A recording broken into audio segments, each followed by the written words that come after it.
5 নম্বর আমল হলো সাহারি তো খাবো ঠিক আছে, কিন্তু সেটা শেষ সময়ে খাওয়া, দেরিতে খাওয়া। সাহারি কি আগে খাবেন না শেষের দিকে খাবেন?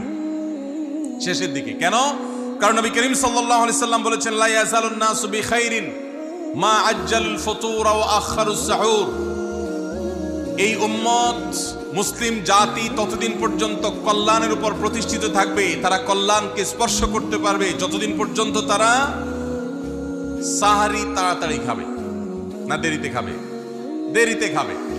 আর ইফতার তাড়াতাড়ি খাবে।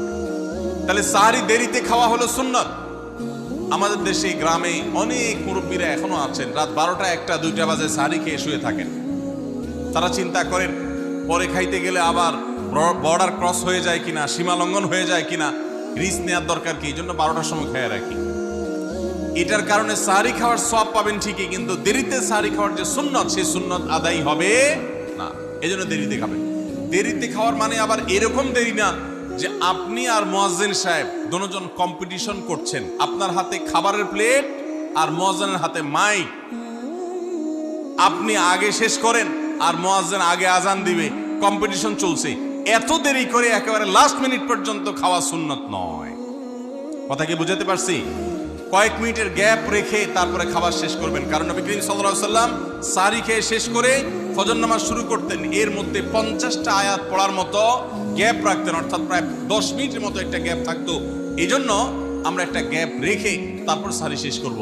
অর্থাৎ ফজরের আজান যদি হয় উদাহরণস্বরূপ 5টা 25 বা 30, তাহলে আমরা 2-4 মিনিট আগে সাহারি খেয়ে শেষ করবো ইনশাআল্লাহ। তাহলে সাহারি দেরি করে খাওয়া, শেষের দিকে খাওয়াটা সুন্নত। আল্লাহ আমাদের আমল করার তৌফিক দান করুন।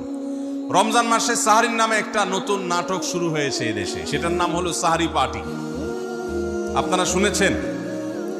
বিশেষ করে শহরের ছেলেফেলেরা, ইউ পোলাপান, তারা আজকাল ভোর রাতে বন্ধু বান্ধব সহ রেস্টুরেন্টে গিয়া সাহারি পার্টির আড্ডা বাইর করছে।